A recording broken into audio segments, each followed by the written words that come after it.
Hoje à noite vamos bem longe para o norte, além dos ventos gelados da Escandinávia, por mares frios que nunca param de bater nas rochas, até uma torre esquecida pelo tempo.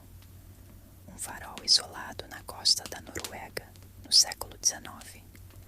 Você acaba de assumir seu novo posto ali e, só para avisar, aquecimento central ainda não existe.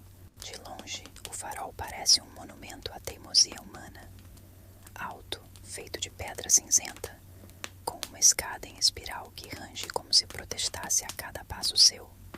Ao redor, neblina espessa, gaivotas barulhentas e um silêncio que nunca é total, porque o vento e o mar conversam o tempo todo, como um velho casal que não sabe sussurrar. Antes de se acomodar, aproveita e curta o vídeo e se inscreva. Mas só se você realmente gosta do que eu faço aqui. E comenta de onde você está assistindo e que horas são aí. Vai que tem outro faroleiro noturno do outro lado do mundo. Agora apague as luzes. Talvez ligue um ventilador só para aquele som de fundo macio. E vamos juntos deslizar para essa viagem de hoje. Você chega ao farol com uma mala de couro endurecida pela maresia.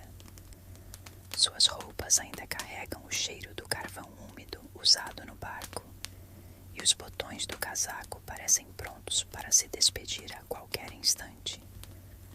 O capitão que o trouxe até aqui mal esperou você descer antes de zarpar de volta ao continente. Não o culpo. Poucos encaram a solidão de bom grado. O primeiro cômodo que você encontra parece mais um depósito do que uma casa, mas há algo reconfortante nele, como se esse silêncio já tivesse sido vivido muitas vezes. Há uma cama estreita de madeira, uma mesa cheia de marcas de vela derretida, uma cadeira que range só de pensar em ser usada, e uma prateleira com livros que parecem nunca terem sido abertos, exceto alguns sobre correntes marítimas e técnicas de acendimento de lampiões. Você tira o casaco, pendura no gancho que balança com o vento que entra pelas frestas da janela e respira fundo. Ainda está tentando entender por que aceitou esse posto, mas há algo encantador na ideia de passar os próximos meses ou anos rodeado por mar e céu. Sua rotina será simples: acender a luz do farol ao entardecer, verificar os equipamentos, registrar observações no diário do faroleiro anterior. A maior parte do tempo será só sua, o que é um presente ou um perigo, dependendo da sua relação com os próprios pensamentos. Alguns historiadores ainda discutem se a solidão dos faróis foi causa ou consequência dos colapsos nervosos documentados entre os guardiões da época. Mas não vamos apressar esse assunto. Você está só começando. Lá fora, tudo parece imóvel. O mesmo mar, as mesmas pedras, o mesmo céu. Mas é nesse tédio que você começa a reparar nos detalhes. O modo como as gaivotas voam em círculos, como se estivessem seguindo regras invisíveis. Ou como a luz do sol se espalha pelas ondas em faixas douradas que se desfazem ao toque do vento. Sim, até parece poesia. Talvez você só esteja desidratado. Na sua primeira noite, curioso, você sobe as escadas rangentes até um pequeno cômodo de armazenamento no andar de cima. Lá dentro, caixas, mapas antigos e um armário com a tranca quebrada. Você força a porta. Ela cede com um estalo abafado. Dentro do armário, coberta por um pano manchado de mofo e história, há uma caixa de ferro com entalhes discretos. Você a abre. Dentro há um feixe de cartas amarradas por um barbante grosso, o papel amarelado pelo tempo. A primeira está datada de 3 de abril de 1871 e começa assim: Meu querido Eric, hoje o mar está calmo como o seu olhar quando tenta fingir que não está triste. Você solta um leve sorriso. escrita é dramática, cheia de floreios, mas há algo de íntimo ali, de sincero, uma emoção simples que atravessou décadas para vir parar nas suas mãos. Você continua lendo, sem perceber o tempo passar. O chá que havia preparado já esfriou, e pela primeira vez desde que chegou, você não se sente completamente sozinho. Na manhã seguinte, a luz cinzenta entra pelas janelas como se pedisse licença. Você acorda com o som das gaivotas discutindo entre si, provavelmente sobre alguma migalha invisível no telhado. Seu corpo ainda não se acostumou ao colchão de madeira disfarçado de cama, mas há algo revigorante em acordar sem despertador, sem trânsito, sem ninguém te perguntando se você já respondeu aquele e-mail. Você prepara um chá forte, como aquele que os antigos faroleiros mencionavam em seus registros. Dizem que a água fervida aqui tem gosto de ferro, mas hoje parece mais doce, talvez pelo que você descobriu ontem à noite. A caixa de cartas ainda está sobre a mesa, como se estivesse esperando que você voltasse. Você retira mais uma carta do feixe. A caligrafia é caprichada, feita com caneta tinteiro. Algumas letras deslizam como ondas, outras parecem ter sido pressionadas com mais força, como se a emoção do momento escapasse pela tinta. Nessa carta, datada de junho de 1871, a remetente conta que aprendeu a fazer pão de centeio com ervas e que imaginou servir uma fatia quente para Eric quando ele voltasse.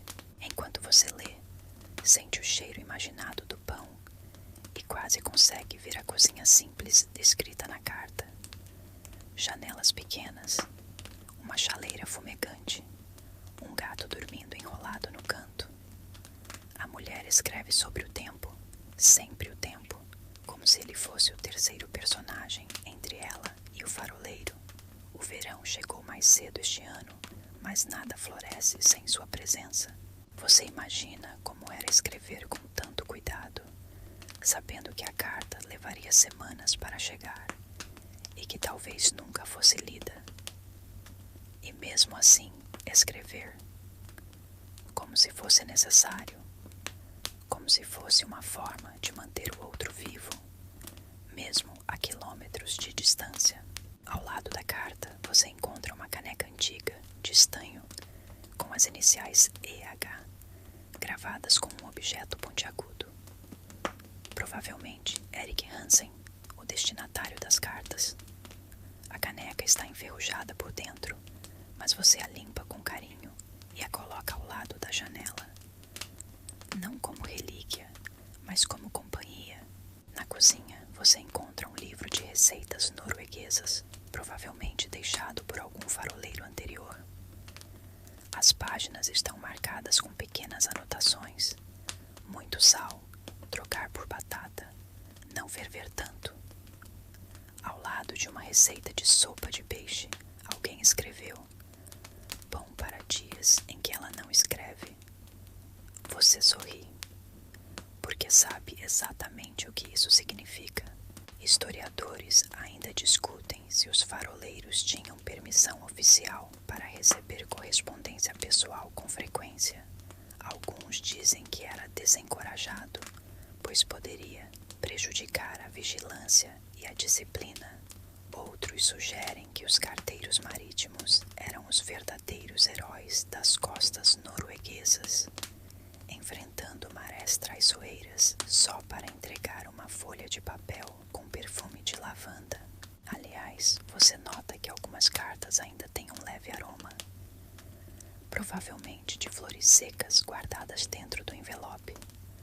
Lavanda, camomila e algo mais forte que você não consegue identificar. Talvez do perfume tradicional feito com óleo de pinheiro, usado por mulheres da época. É um cheiro que mistura cuidado com saudade. Mais adiante, outra carta conta como Eric enviou de volta uma receita modesta, mas eficiente, para um chá de inverno.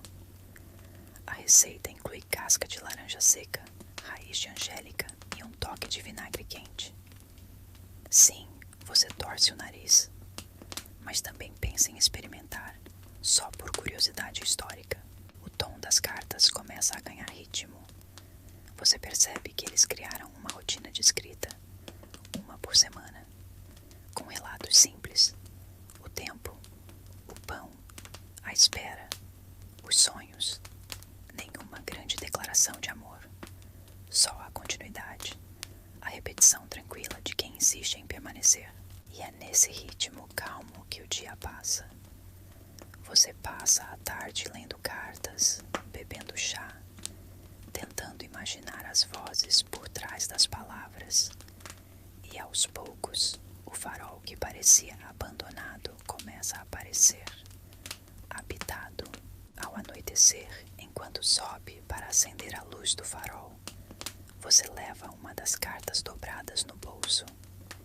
E quando a chama acende, espalhando seu brilho sobre o mar escuro e infinito, você sussurra em voz baixa o primeiro verso escrito nela: que a luz do seu farol nunca se apague, mesmo que o meu esteja longe demais para ser visto. E por um instante, parece que o vento parou para ouvir. Você acorda no terceiro dia com uma leve sensação de familiaridade. O som das ondas não é mais uma intrusa, mas uma velha conhecida.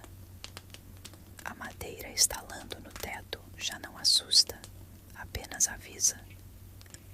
Mais um dia começou nesse recanto esquecido da Noruega.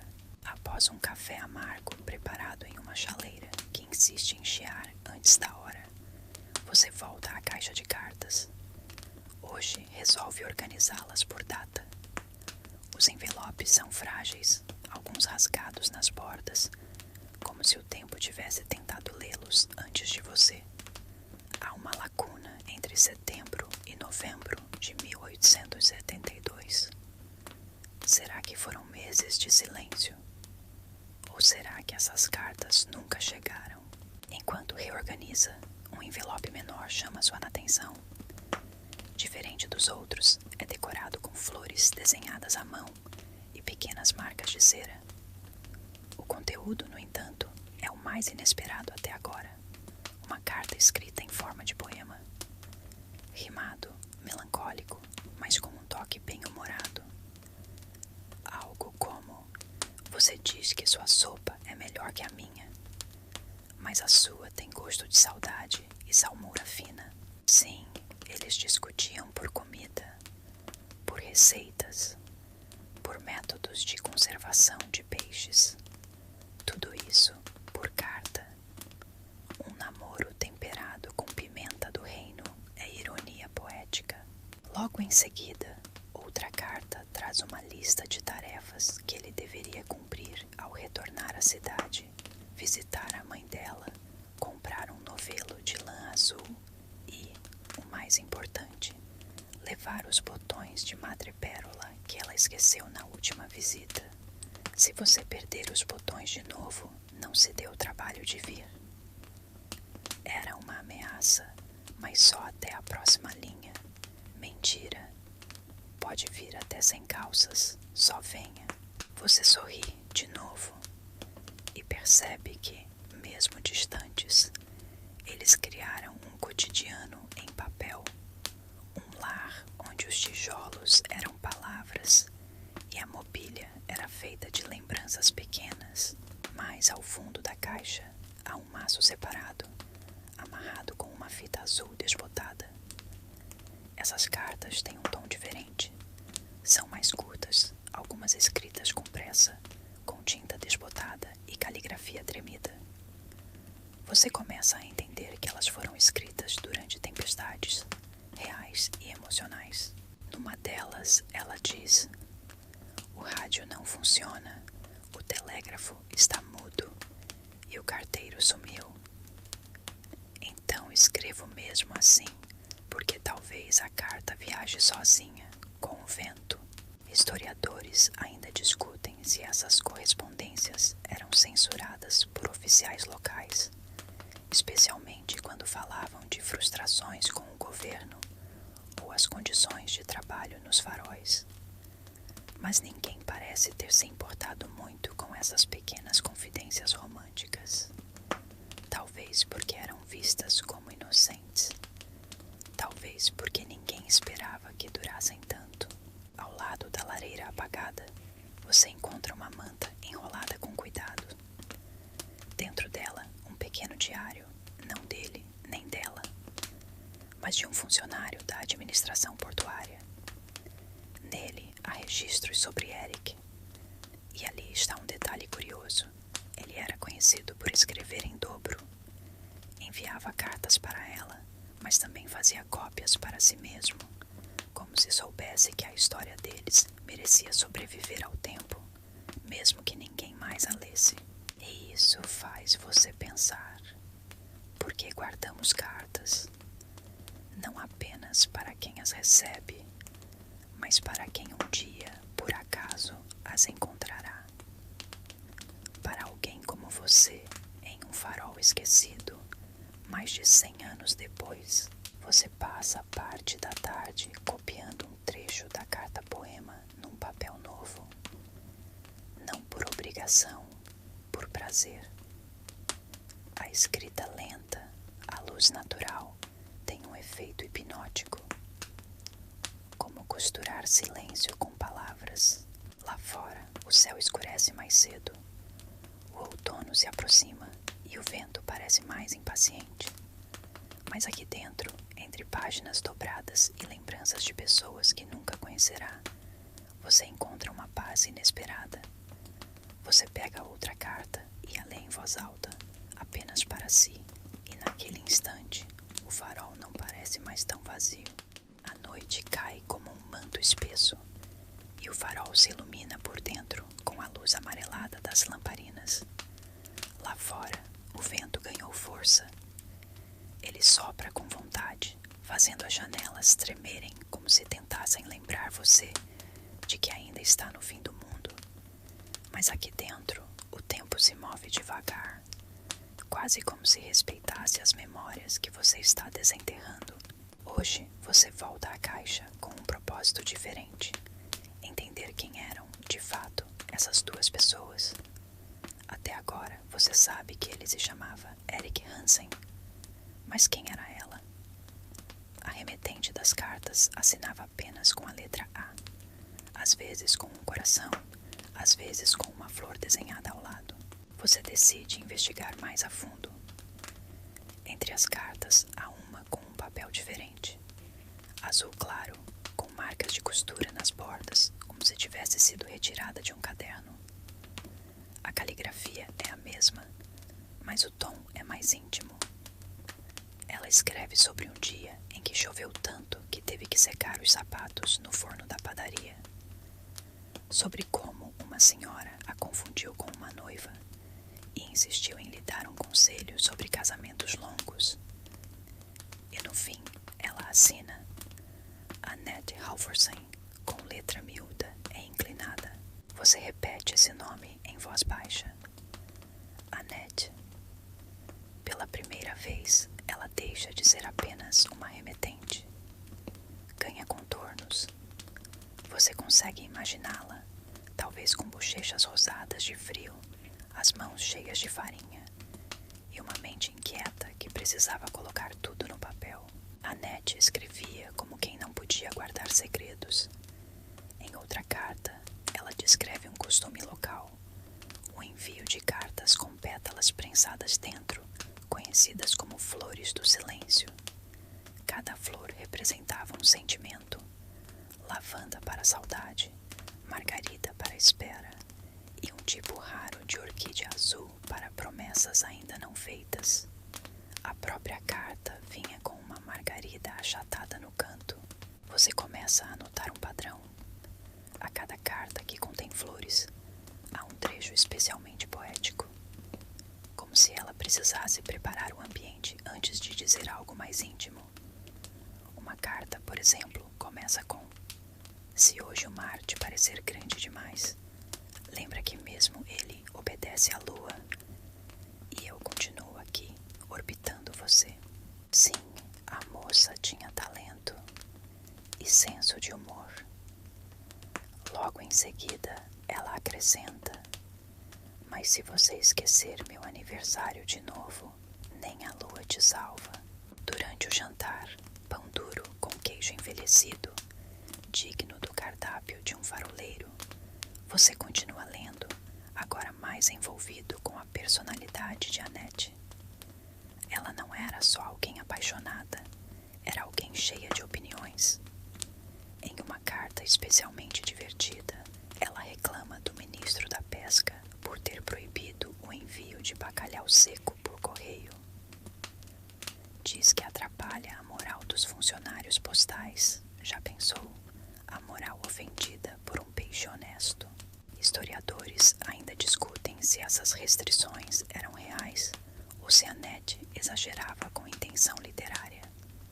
Alguns registros mencionam, sim, proibições quanto a pacotes fortemente aromáticos. Outros dizem que isso era apenas lenda popular, criada talvez por noivas irritadas com entregas mal feitas.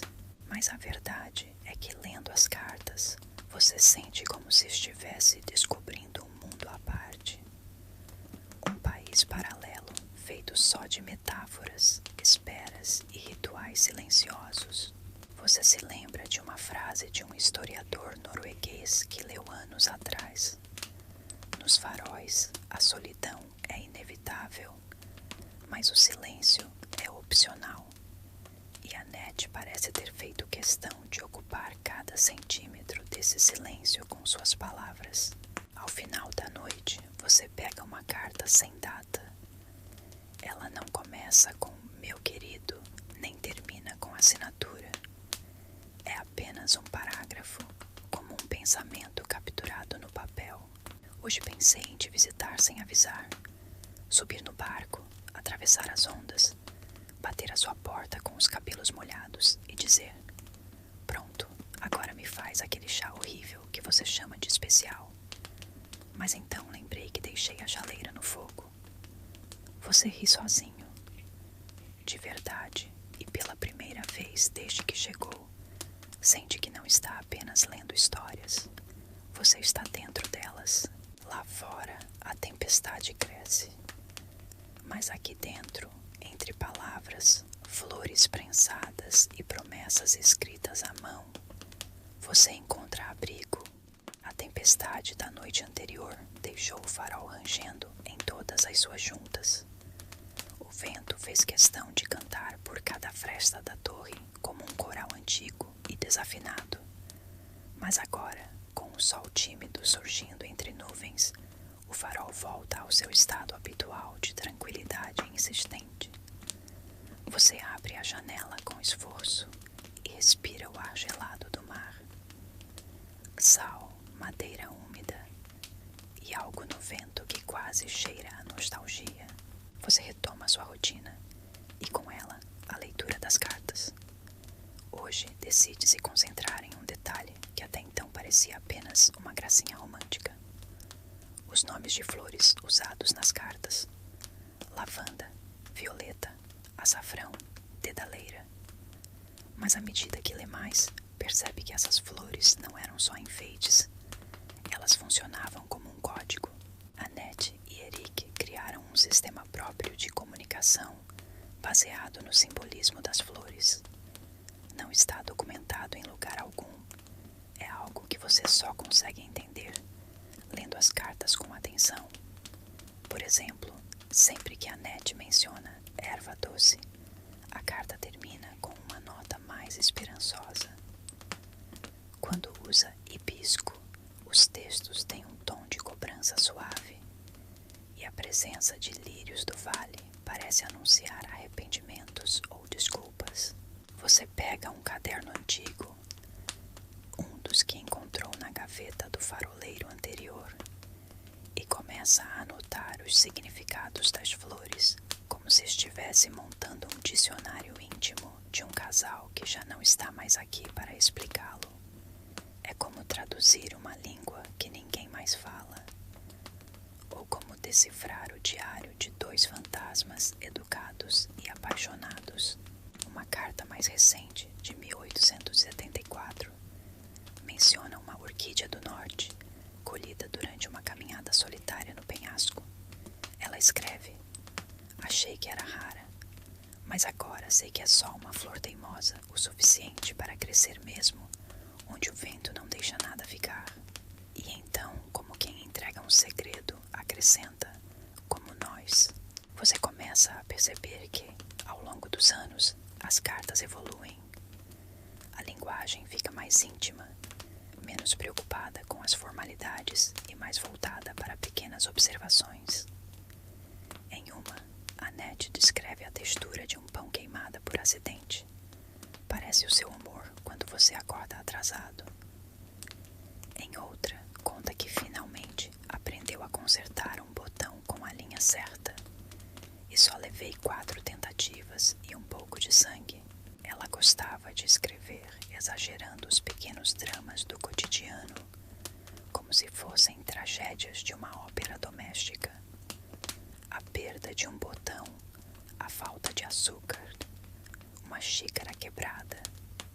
Tudo virava narrativa.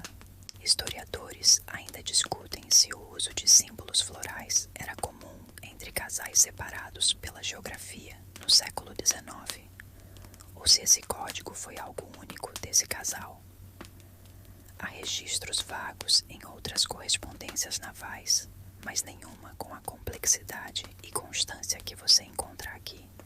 É possível que, diante da ausência de telefone, fotografias frequentes ou visitas inesperadas, Annette e Eric tenham criado um sistema simbólico como forma de encurtar distâncias.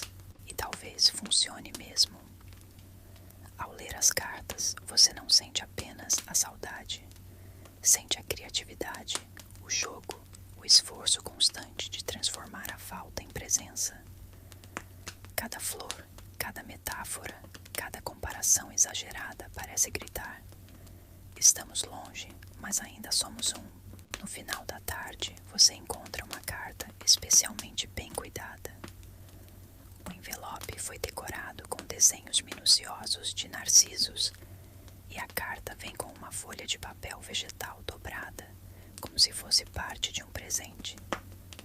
Dentro dela há uma receita completa, não de um prato, mas de um banho perfumado. Caso o senhor esteja fedendo mais do que o aceitável, ela escreve. A receita mistura flores secas, óleo de pinho e uma gota de vinagre de maçã e termina com: use isso e se imagine em casa, ou pelo menos insuportável. Você ri novamente. A solidão do farol não parece tão pesada quando preenchida com esse tipo de humor. Você fecha o dia organizando as flores secas que encontrou dentro dos envelopes. Algumas ainda mantêm cor, outras viraram sombras frágeis de si mesmas, mas todas contam uma história. Ao anoitecer, você escreve no seu caderno: hoje descobri que algumas pessoas constroem jardins com palavras e florescem mesmo longe. O vento muda de direção no 6º dia, e com ele vem um frio mais cortante, como se o mar tivesse se lembrado de que ainda era inverno por ali. Você acorda com o som de algo batendo na parede externa do farol, provavelmente uma persiana antiga se soltando, mas ao invés de consertar, você adia. Hoje, o plano é mais importante. Reler as cartas com brigas. Sim, nem tudo era poesia e chá perfumado. O relacionamento de Eric e Annette também teve seus espinhos. Em meio às cartas floridas, você encontra várias com um tom mais ríspido, frases mais curtas, palavras que parecem escolhidas com mais cautela, ou talvez com menos paciência. Uma delas começa sem saudação. Você não ouviu minha última carta, ou fingiu que não leu, e termina com uma observação que só pode ser descrita como passivo-agressiva de altíssimo nível. Espero que a tempestade tenha sido gentil com você. Já que eu não fui, você se ajeita na cadeira, agora com chá de erva doce, mais para entrar no clima do que por gosto, e continua a leitura com atenção renovada. Nessas cartas de conflito, o casal revela suas inseguranças, suas expectativas e, acima de tudo, sua insistência em continuar mesmo quando tudo parecia querer afundar. Annette reclama da demora nas respostas, da forma como Eric sempre evita certos assuntos, como o futuro, por exemplo.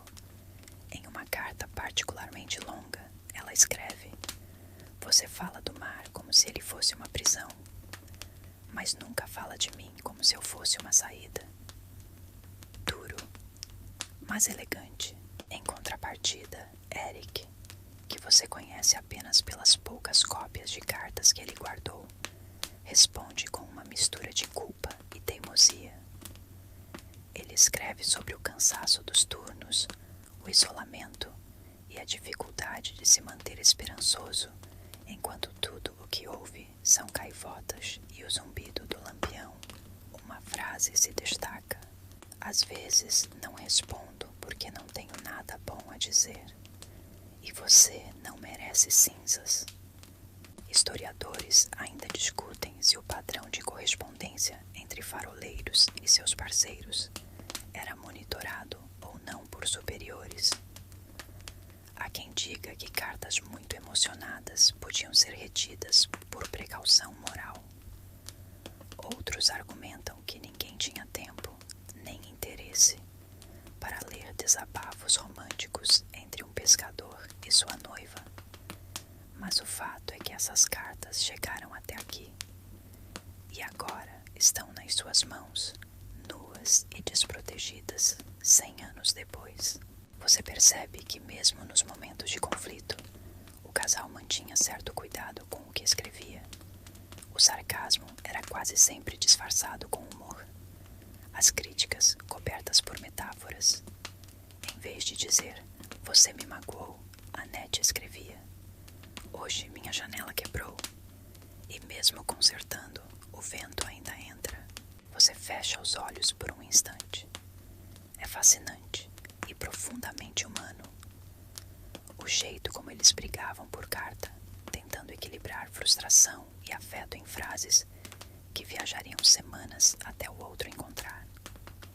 Uma carta especialmente notável inclui um pedido de desculpas de Annette. Ela escreve: "Exagerei. Sim, talvez o pão não estivesse tão ruim assim. Mas você sabe que, se eu pareço dura, é só porque sinto sua ausência como se fosse uma pedra na cama." E depois completa: "Espero que esse bilhete chegue antes do que eu, ou você vai ter que me convencer com sopa." Você ri de novo. Aliás, você tem rido bastante nesses dias. Mais do que esperava. À tarde, você decide escrever uma carta também. Para ninguém. Ou talvez para os dois. Apenas para entrar no jogo. Pega uma folha antiga, escreve com a mesma caligrafia inclinada que tentou imitar ontem e começa: "Queridos Annette e Eric, encontrei o jardim que vocês deixaram aqui e estou regando devagar." Não sabe se vai continuar, mas não importa. Às vezes, escrever é só mais uma forma de escutar. Enquanto a noite se aproxima, você lê uma última carta do dia. É curta, 3 linhas. "Fiquei brava, mas passa. Ainda quero saber como está o seu pé. E se o farol acendeu ontem?" Você olha para a luz lá em cima, já acesa, girando devagar, cortando a neblina do mar como uma caneta rabiscando o céu. Sim, acendeu. E amanhã também vai. O dia amanhece com um nevoeiro espesso, cobrindo tudo como um cobertor úmido. Você mal vê o mar lá fora, apenas silhuetas borradas e o som contínuo das ondas quebrando em algum lugar invisível. É um daqueles dias em que o tempo parece não ter começado. Perfeito para mergulhar mais fundo nas cartas. Hoje você decide focar nas que falam de comida. Isso porque, por alguma razão que você ainda não entendeu completamente, Annette tratava a culinária com a mesma intensidade com que outras pessoas tratam religião ou política. E Eric, bem, ele era o fiel adepto do que ela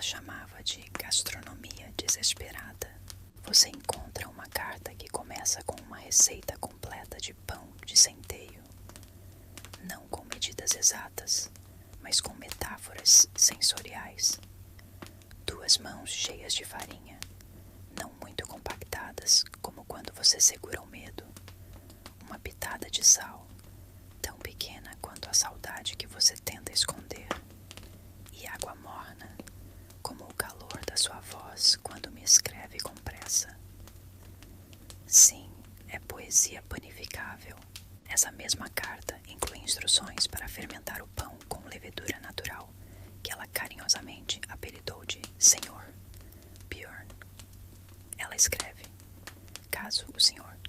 Bjorn morra de frio aí, pegue uma maçã, deixe no pote e fale com carinho. Pães, assim como homens, fermentam melhor com palavras doces. Você começa a notar que, em várias cartas, ela inclui receitas ou dicas de cozinha no meio de declarações sentimentais, como se preparar comida fosse a única forma tangível de cuidar de alguém a quilômetros de distância. Algumas receitas são práticas: sopa de peixe defumado, mingau de aveia com manteiga salgada, biscoitos de batata doce. Outras completamente inviáveis para um faroleiro solitário sem mercado por perto, como um bolo de groselha recheado com creme de amêndoas e decorado com pétalas cristalizadas. Esse, ela confessa, nunca fez. Só sonhou. Eric, por outro lado, respondia com suas próprias experiências culinárias. Em uma cópia de carta que você encontra dobrada entre páginas de um almanaque, ele descreve com orgulho ter conseguido fritar peixe sem queimar o fogão. Ficou com gosto de madeira e arrependimento, mas a parte de baixo estava crocante. Historiadores ainda discutem o papel das trocas de receitas como forma de manter o moral entre casais separados pela geografia. Alguns sugerem que a prática era comum entre noivos e esposas de marinheiros, enquanto outros veem nisso uma forma de resistência emocional, uma tentativa de criar normalidade onde não havia nenhuma. Em uma carta especialmente longa, Annette descreve um jantar imaginário. Ela escreve: hoje fiz o prato que queria te servir. Sopa grossa de raízes, pão quente e chá de casca de maçã. Sentei à mesa com um lugar vazio à minha frente e fingi que você me contava como foi o dia. Você riu de uma piada ruim e reclamou do frio, como sempre. É nessa carta que você encontra uma das passagens mais belas e mais simples. Comer é lembrar. Por isso guardo receitas como quem guarda cartas. E você entende? Essas descrições de pratos, esses cheiros que você nunca sentiu, esses sabores que só existem no papel, tudo isso era uma forma de manter Eric presente. E agora, ironicamente, tornam Annette presente para você. Ao final da tarde, inspirado por uma receita de biscoito de aveia queimado com intenção, você decide tentar cozinhar algo. Junta os poucos ingredientes disponíveis: farinha, água, um restinho de açúcar que encontrou em um pote com a etiqueta "Não confiar". Você mistura tudo, com o cuidado de quem reencena um ritual antigo, e assa lentamente no pequeno fogão a lenha. O resultado, um pedaço de massa esfarelada com textura de tijolo velho. Mas o cheiro é quase doce. Você coloca o biscoito sobre a mesa e lê mais uma carta enquanto come. E pela primeira vez, você entende que essas palavras não foram feitas só para serem lidas. Foram feitas para serem vividas. O farol se enche de aromas que não existiam antes. Memórias emprestadas, presenças inventadas e, de algum modo, isso basta. A manhã seguinte traz um silêncio mais profundo do que o habitual. Nem mesmo as gaivotas se deram ao trabalho de reclamar do vento. Você acorda com uma sensação estranha, como se estivesse esquecendo algo importante. Ao preparar o chá, percebe: hoje é domingo. Aqui no Farol, todos os dias se parecem, mas nas cartas de Annette, domingos eram sempre dias especiais. Ela os tratava como pequenas celebrações pessoais, não pelo aspecto religioso, mas como uma pausa dedicada ao carinho, ao cuidar daquilo que sente falta, como ela escrevia. Você pega o maço de cartas mais desgastado e escolhe um envelope com bordas gastas e manchas de umidade. A data, 7 de março de 1875. No topo da página, desenhado com lápis de cor, há um pequeno coração dentro de uma xícara de chá. O texto começa assim: hoje é domingo, e isso por si só já é um motivo para escrever com calma. Annette descreve sua manhã como se estivesse narrando uma pintura. O som da chaleira, a toalha de mesa bordada, o vapor que embaça a janela e o cheiro de pão queimada vindo da casa vizinha. Ela comenta que naquele dia decidiu usar uma caneca especial, aquela com a alça rachada que ela jurava dar sorte. Ela quase quebra toda vez que coloca o chá, mas ainda segura, como a gente. Você percebe que os domingos eram também momentos de reflexão para ela. Em outra carta, ela compartilha memórias de infância. As vezes em que se escondia embaixo da mesa da avó para escutar as conversas dos adultos, o gosto do primeiro café adoçado e o susto ao ver o mar pela primeira vez. Achei que ele vinha atrás da gente e acho que de certa forma ainda vem. Ela era boa com palavras, mas era ainda melhor com imagens. Em quase todas as cartas de domingo há desenhos, pequenos esboços feitos a lápis, um gato dormindo sobre livros, um par de botas diante do fogão, uma vela acesa ao lado de uma carta aberta. Nada grandioso, só cenas simples que, com o tempo, parecem crescer dentro de você. Você encontra uma carta em que ela narra o domingo mais entediante da vida. E mesmo esse, ela transforma em algo digno de ser lido em voz alta. O dia está tão quieto que até o relógio parece ter cochilado. Fiz chá 3 vezes. Nenhum ficou bom. Li metade de um livro ruim só para ter do que reclamar. E pensei em você por 7 horas seguidas. Espero que isso tenha feito cócegas no seu ouvido. Historiadores ainda discutem se os registros domésticos feitos por mulheres nesse período devem ser considerados história pessoal ou literatura esquecida. Mas você não tem dúvidas. Isso aqui é história, sim. Só que daquelas que não aparecem nos livros escolares. Uma história feita de gestos pequenos, de persistência emocional, de palavras que seguram o mundo em silêncio. Ao meio-dia, você encontra algo diferente no fundo da caixa. Um pequeno envelope vermelho com uma fita amarrada. Dentro há 3 pedaços de papel dobrados com capricho.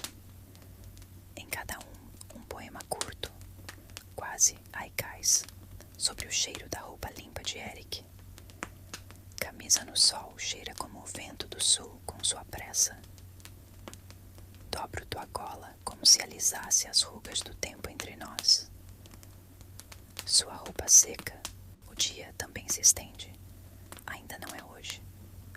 Você os lê em voz alta, devagar, e percebe que de algum modo a rotina deles se transformou em arte. Que o tempo, mesmo separado por mar e invernos, virou um lugar onde os dois moravam juntos.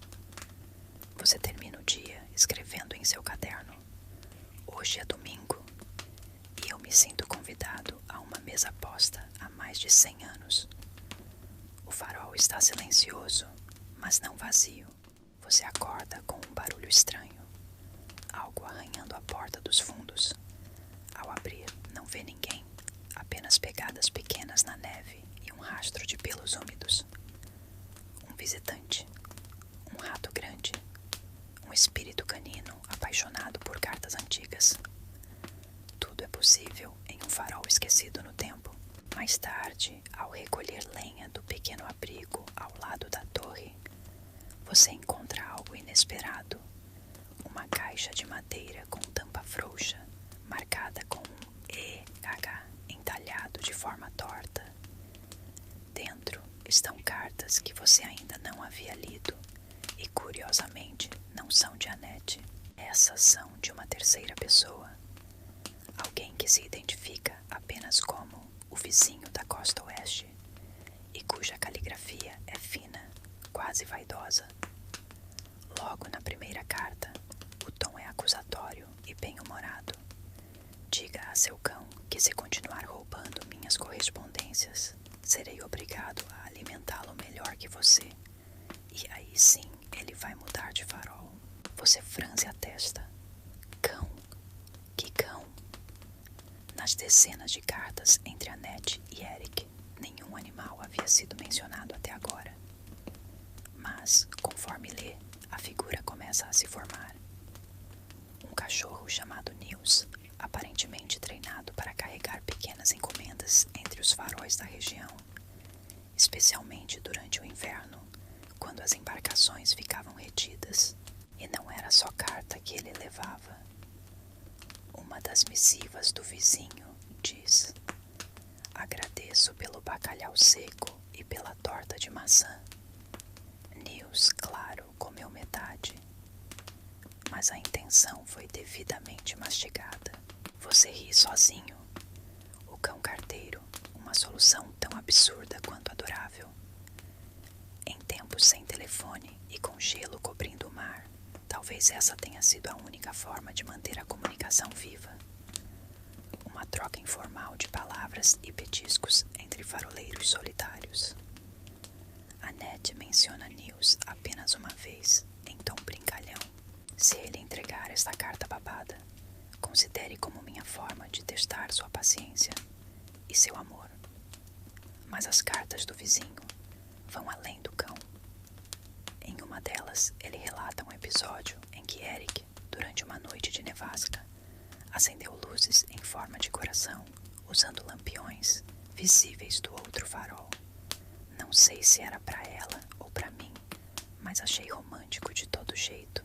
Você começa a perceber que havia toda uma rede silenciosa de comunicação informal entre os faróis noruegueses. Um código não escrito de camaradagem, de pequenas gentilezas enviadas com cachorros, pescadores ou simplesmente pela luz. Historiadores ainda discutem se essas rotas paralelas de entrega, especialmente com animais treinados, foram oficiais em algum momento. A documentação é escassa. Alguns dizem que os cães eram comuns em regiões mais isoladas, enquanto outros acreditam que esse tipo de mensageiro peludo era apenas uma lenda local. Mas aqui está Nils, vivo em papel e babando história. Uma carta do vizinho descreve um episódio peculiar. Recebi hoje uma carta sua endereçada à moça. Confesso que pensei em não repassar, mas acabei lendo o começo. Depois me senti culpado. Então colei de novo com cera de vela. Se ela perceber, diga que foi o vento. Você faz uma anotação mental. Nem sempre as cartas viajavam ilesas. E talvez por isso mesmo, tanto Eric quanto Annette escreviam como se houvesse sempre um terceiro leitor. O tempo, o cão, o mar ou um vizinho curioso. Ao entardecer, você encontra a última carta do maço. É diferente. Escrita em papel grosso, com tinta azul e dobrada com esmero. Dentro há um pequeno desenho de Nils dormindo sob um poste de luz, com uma carta amarrada ao pescoço. Se algum dia estas cartas forem encontradas, espero que o leitor tenha um bom chá, um teto firme e alguém, humano ou peludo, para ouvir suas histórias. Você fecha os olhos por um instante. Hoje você tem os 3. Você começa o dia com um café quase decente, o que no farol já é um milagre. Lá fora o mar está inquieto, mas o céu está claro. um raro presente por essas bandas. Enquanto o vapor da caneca sobe em espirais preguiçosas, você se senta à mesa com um novo objetivo. Entender como esses dois, separados por tantas milhas e invernos, suportaram a espera. E então você encontra a carta, uma folha dobrada em 4, com marcas profundas de dobradura, como se tivesse sido aberta e relida centenas de vezes. A data, janeiro de 1876. A assinatura, Annette. O conteúdo, um diário condensado da espera. Ontem, nenhuma carta. Anteontem, nenhuma carta. 3 dias atrás, vi uma gaivota e achei que era um sinal.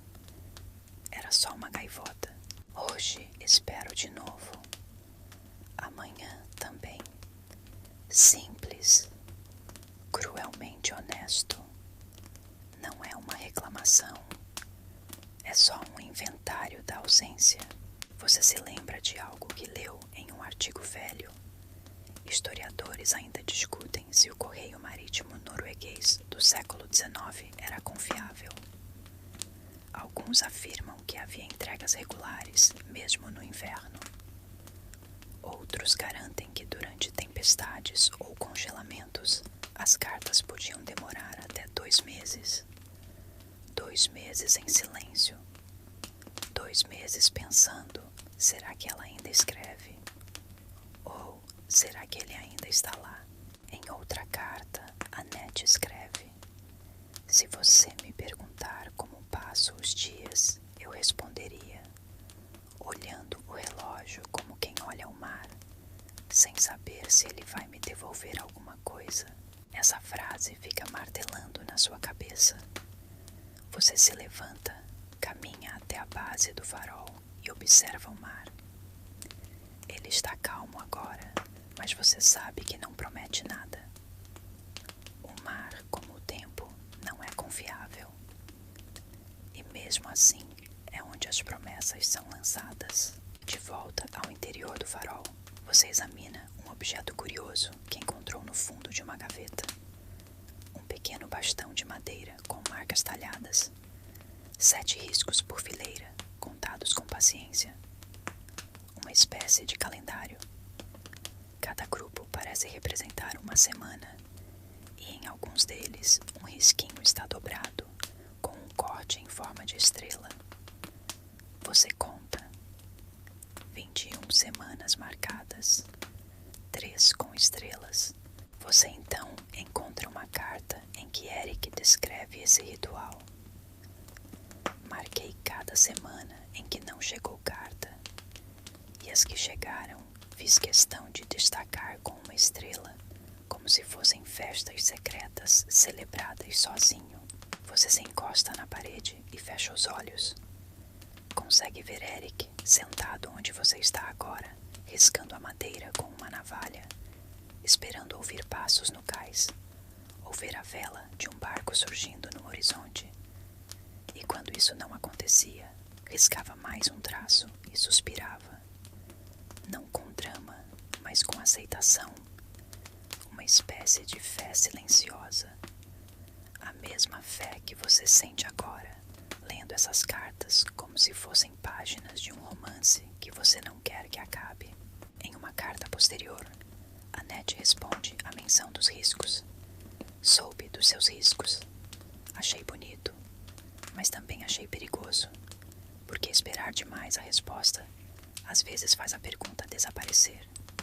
Você anota essa frase no seu caderno. Sim, há algo de filosófico ali. Às vezes, a ausência preenche tanto espaço que você esquece o motivo de ter começado a escrever. No final da tarde, o sol aparece por um instante e ilumina a prateleira onde você deixou as cartas organizadas. A luz atravessa o papel antigo, revelando fibras, sombras, manchas. Cada folha parece mais viva do que nunca, como se estivesse respirando, como se o tempo tivesse voltado só para permitir que essas palavras sejam ouvidas novamente. Você acende o lampião mais cedo hoje, não porque precise, mas porque quer que alguém, em algum lugar, Veja a luz e imagine que você está bem, porque talvez, no fim das contas, esse sempre foi o motivo dos faróis e das cartas. O tempo mudou de novo. Agora o vento sopra do sul, trazendo um cheiro diferente, mais úmido, mais denso. Talvez venha das algas, talvez dos pensamentos acumulados nas paredes do farol.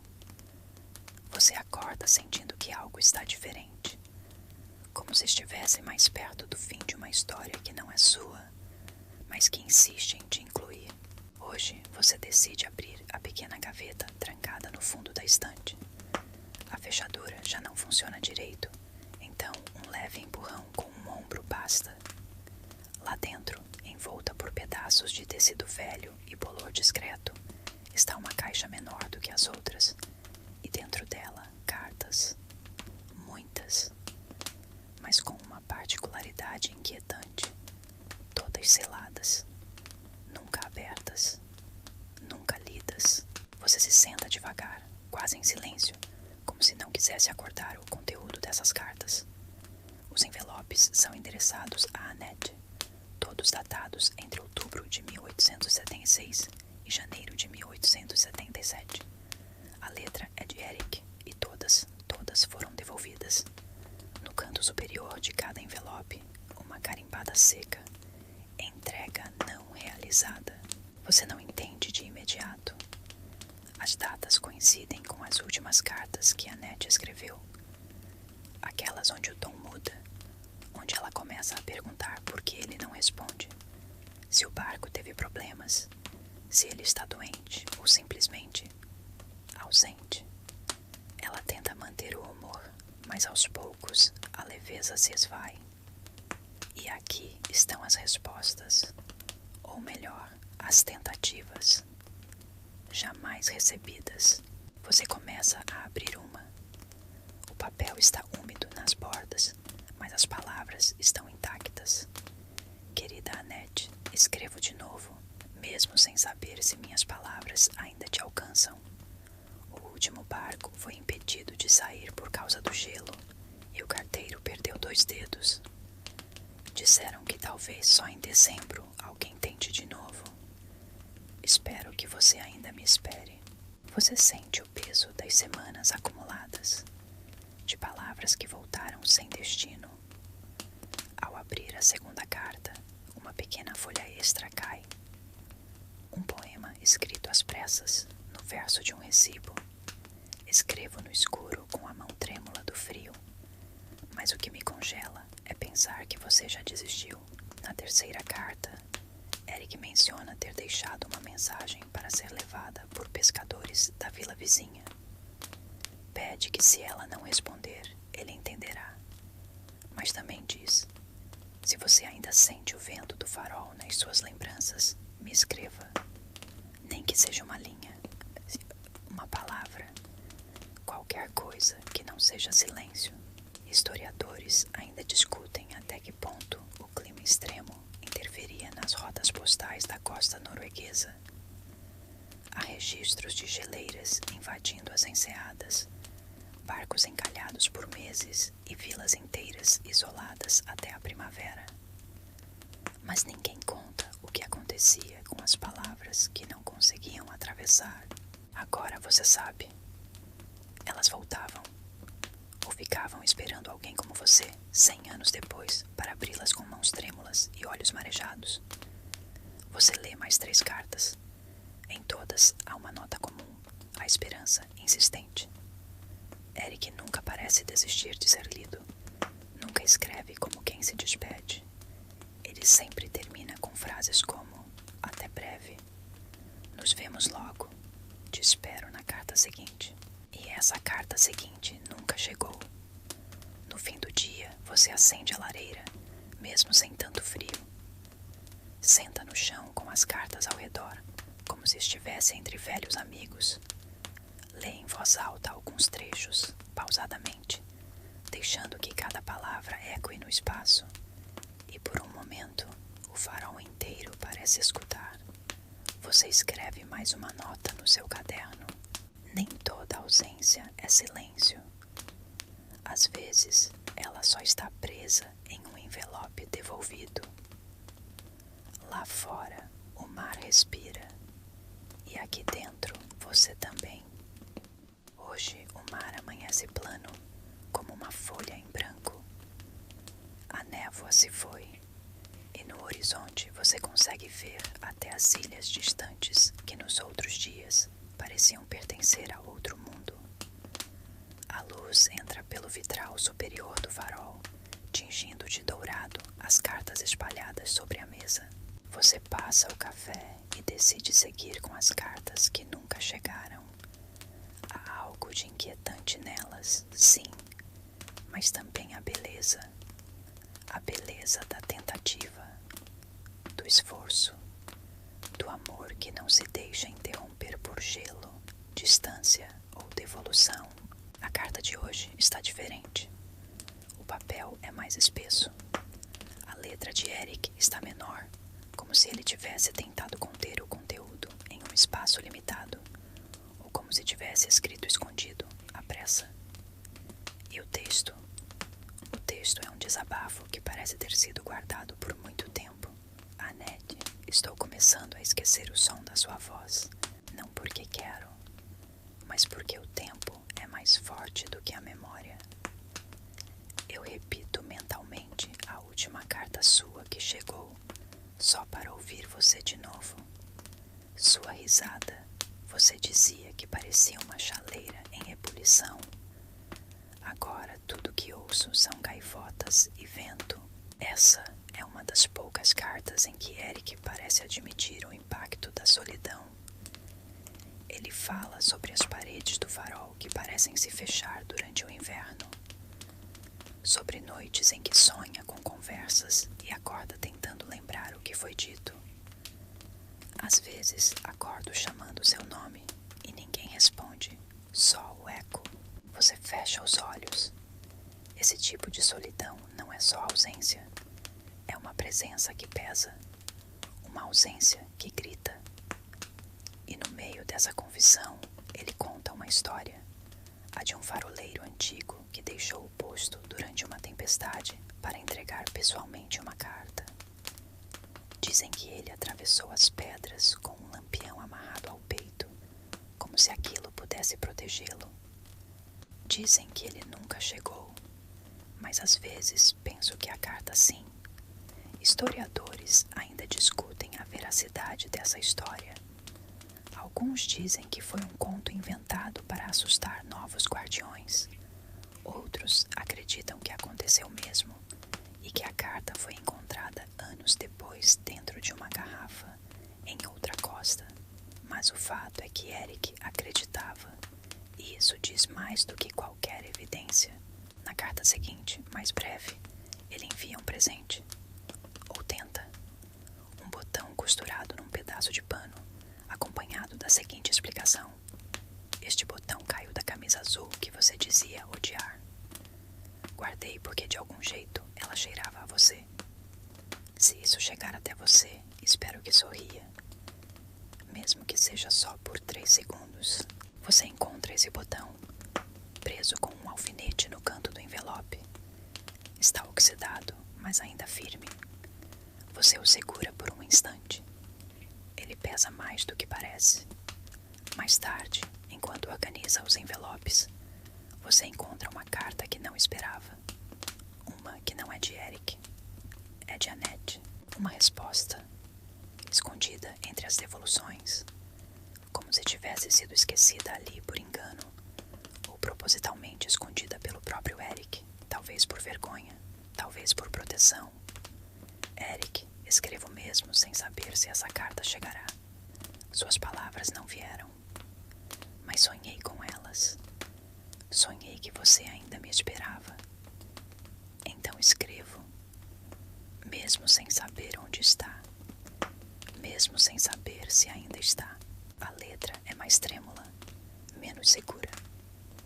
Annette menciona que tem escrito para um vizinho que prometeu tentar entregar a carta por outra rota. Ele diz que há ventos que favorecem promessas. Você fecha o envelope lentamente. Agora você sabe que, Mesmo sem saber das respostas, Annette não desistiu. Ela também continuou. Ela também esperava, mesmo no escuro. Ao final da noite, você acende o farol e observa a luz se mover lentamente sobre o mar calmo. E pela primeira vez desde que chegou, sente uma coisa que ainda não havia sentido completamente. Gratidão por estar aqui, por ter encontrado essas vozes, por ser, ainda que por pouco tempo, o leitor que essas cartas tanto esperaram. Você anota em seu caderno: nem todo amor precisa de resposta. Às vezes, ele só precisa de alguém que leia. O farol hoje acorda mais leve. Você sente isso antes mesmo de abrir os olhos. É como se o lugar tivesse, enfim, soltado um suspiro longo, como quem segura o ar por anos e de repente se permite exalar. Você prepara o café com um pouco mais de cuidado. Arruma a mesa, varre o chão, acende uma vela, mesmo com luz natural entrando pelas janelas. Não por necessidade, mas por reverência. Hoje você decidiu reler as cartas com poesia. Não as mais dramáticas, nem as mais tristes. Hoje você quer os poemas com cheiro de chuva, gosto de maçã e peso de cobertor. Você começa com um trecho curto, escrito por Annette num papel que parece reciclado de um cartaz antigo. Se o mar tivesse lençóis, dormiríamos em conchas e acordaríamos salgados. Depois, outro mais ousado. Hoje me perfumei com lavanda só para ver se o vento te entrega. Se tossir, é porque chegou. Annette tinha esse estilo, um pé na delicadeza, outro na travessura. Em alguns versos, ela se declarava com tanto cuidado que parecia bordar cada palavra com linha invisível. Em outros, exagerava de propósito, como quem conta piada só para si. Eric também arriscava a poesia. Pouca, é verdade. Em uma das cartas, ele admite: não sei rimar. Só sei escrever o que escapa, e às vezes escapa a você. Você lê isso em voz alta, devagar, como quem não quer assustar a lembrança. E pela primeira vez, percebe que o tempo entre uma carta e outra não apagou o humor dos dois. Muito pelo contrário, tornou mais nítido. Em uma carta de primavera, Annette escreve: plantei erva doce na janela. Cresceu torta, como a gente, mas ainda viva. Você imagina essa janela, a planta meio tombada, um sol que aparece por meia hora, a caneca de chá ao lado e a mão dela segurando a caneta suja de terra. Historiadores ainda discutem o valor histórico da poesia doméstica, escrita por mulheres no século XIX. Por muito tempo foi tratada como sentimentalismo de gaveta, mas hoje há quem a considere uma forma legítima de resistência emocional. Um jeito de documentar o invisível, o cotidiano, a espera, a ternura silenciosa. E você entende por quê. Não há nada fraco nessas palavras, pelo contrário. Elas atravessaram gerações, mares, fungos, traças e caixas mofadas para chegar até aqui. Mais à tarde, você encontra um pequeno rolo de papel. Está amarrado com um fio de lã azul. Dentro, uma carta diferente de todas as outras. Sem data, sem assinatura. Só o título, para quando a saudade pesar mais que a caneta. Você desenrola com cuidado e lê. Faça um chá com o que tiver. Sente-se com a xícara na mão. Olhe o vento e diga o nome. Não o meu, o seu. Repita até lembrar que existe. Depois me escreva. Mesmo que eu não leia. Palavras, às vezes, são mais para quem escreve. Você deixa o papel sobre a mesa e se levanta em silêncio.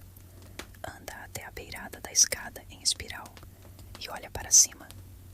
A luz do farol gira lentamente, como um pêndulo sem pressa. Na prateleira há um caderno caderno em branco que você ainda não usou. Você o pega. Escreve uma linha só. Hoje alguém leu vocês em voz alta. O céu amanhece nublado, mas sem ameaça. É como se até o clima tivesse decidido colaborar, oferecendo uma espécie de silêncio respeitoso. Você caminha pelo farol com passos mais lentos, como se o próprio corpo quisesse saborear o que resta dessa história. Está chegando ao fim, e você sabe disso não porque algo mudou, mas porque tudo parece estar exatamente no lugar. Hoje você decide reler a última sequência de cartas entre Eric e Annette. E a primeira que encontra tem algo de diferente. Escrita a lápis em um papel de cor mais clara, quase transparente. Eric começa com uma confissão. Sinto que algo está mudando. As palavras estão mais pesadas, mas o silêncio também. Então escrevo, mesmo que seja pela última vez. O tom é melancólico, sim, mas não desesperado. Eric descreve um sonho. Ele e Annette em uma casa minúscula perto do mar, com janelas que não fecham direito, e um gato chamado Tempestade. Eles fazem pão todos os domingos e deixam as cartas velhas empilhadas num canto para ler em dias de chuva. No sonho, você sempre termina de ler em voz alta e diz: ainda te amo, mesmo quando você está errado. E eu respondo: então vai me amar por muito tempo. Você sorri com essa troca e sente que mesmo à beira do silêncio definitivo, eles mantinham viva a linguagem que criaram, aquela feita de humor suave, carinho tímido e metáforas domésticas. Annette responde em sua última carta com palavras que parecem conter o mundo inteiro dentro de si. Se essa for a última carta, que ela seja leve, que voe, que encontre você com um pão no forno e a luz acesa. E se você não estiver mais aí, que encontre alguém, qualquer um, que precise saber que houve amor aqui. Essa carta foi a última a ser guardada. Não há envelope. Foi dobrada com delicadeza e colocada entre as páginas de um manual náutico, como um marcador improvável de emoções. Você a fecha com cuidado e apoia as mãos sobre a mesa. E então vê algo que havia ignorado antes. Na contracapa do caderno de Eric há uma anotação. Uma única linha, escrita em tinta desbotada. Se ninguém mais souber, que o mar saiba. Historiadores não discutem isso. Ninguém registrou oficialmente o fim da correspondência. Nenhuma lápide marca onde um amor termina. Mas aqui, entre papéis amarelados, você encontra um fim que não é fim, só o ponto onde a maré muda. Ao entardecer, você sobe até o topo do farol. A luz gira em seu ritmo constante. Você se encosta no parapeito, observa o horizonte e, num impulso silencioso, solta uma das folhas no vento. Ela gira no ar, desce em espiral e desaparece entre as ondas. Você não sabe se vai para algum lugar, mas agora sabe que não precisa.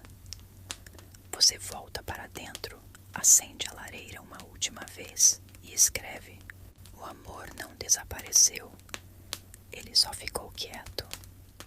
A torre está silenciosa, mais do que nunca.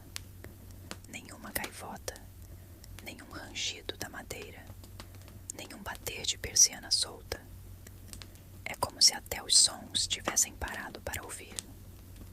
Hoje é seu último dia no farol. E você sente isso em cada passo, em cada gesto. Você passa um café mais fraco que o habitual, como se quisesse que o sabor também fosse mais suave, menos definitivo. Depois caminha pela torre como quem se despede de um velho amigo. Você toca a parede áspera de pedra, passa a mão sobre a escrivaninha, ajusta um quadro torto que nunca chegou a endireitar. Tudo isso sem pressa. Tudo isso como um ritual. Há ainda uma última carta não lida. Você sabia da existência dela? Havia separado para o fim, talvez por intuição. O envelope é diferente. Branco, com uma fita azul escurecida pelo tempo, amarrando-o como um presente pequeno e sincero. E dentro, não uma carta, mas um bilhete. Para quem encontrar, não devolva. Guarde. Leia em silêncio. E imagine que fui feliz. Não está assinado. Mas não precisa. Você guarda o bilhete no bolso e começa a empacotar suas coisas.